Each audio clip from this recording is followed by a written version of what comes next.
যে মই আজিৰ পৰা আৰু UPPLত নাথাকো।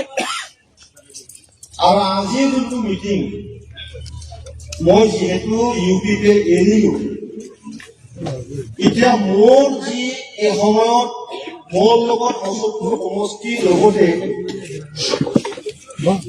UPPLৰ হৈ পেলাই আপোনালোকে যিহেতু বহুত সময় মোৰ মনৰ বল আৰু মোক কাম কৰিবলৈ সুবিধা দিছিল, এই গতিকে আকৌ এবাৰ মোৰ যোনটো নতুন যাত্ৰা জীৱনৰ ৰাজনৈতিকভাৱে নতুন যাত্ৰাত যিহেতু মই গৈ আছো, কাম কৰিবলৈ বা এই সমষ্টিটোক ৰাজনৈতিকভাৱে সক্ৰিয় হৈ থকাটো বিচাৰে নে নাই।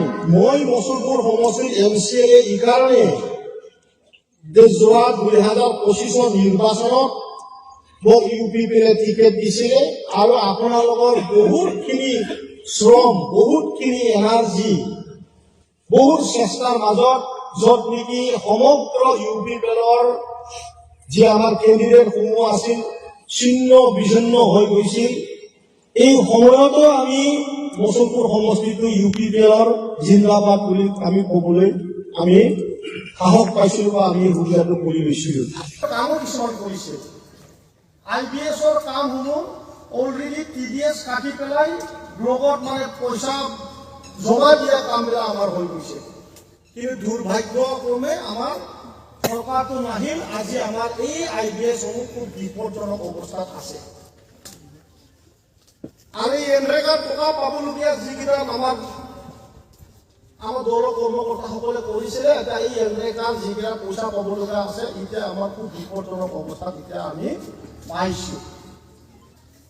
আৰু মই যদি ভাবো যে মই 5টা বছৰ মোৰ নিজৰটোহে চাই থাকো, মোৰ দলৰ সতীৰ্থসকলক নাচাওঁ, মচলপুৰবাসী ৰাইজৰ যোনে আমাক ভোট দি জিকাইছে সেই ব্যক্তিসকলক যেতিয়া আমি নাচাওঁ, মই বহুত এটা স্বাৰ্থৰ পথত এটা ৰাজনীতি কৰা বুলি মই নিজকে অনুভৱ কৰিম বুলি মই অনুভৱ কৰিছো।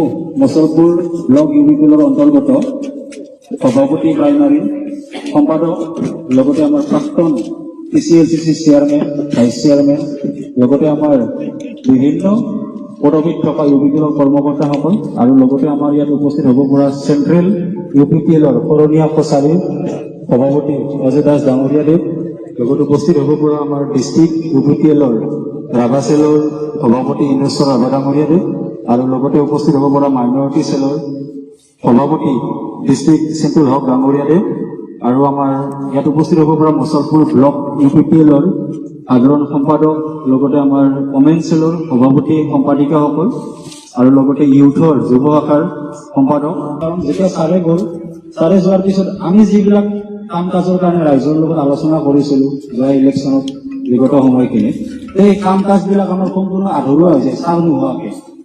তো সেইকাৰণে আজি আপোনালোকক আমি ইয়াত মাতি আনিছো। কাৰণ কিয়, ছাৰ য'ত আছে আমি তাতে আছো বুলি সকলোৱে আমাক জনাইছিল। প্ৰাইমাৰী সভাপতি সম্পাদক বিলাকে কৈছিল যে ছাৰে য'ত থাকে, আজি আমি 6টা বছৰ ছাৰৰ লগত ওতঃপ্ৰোতভাৱে জড়িত হৈ আছো।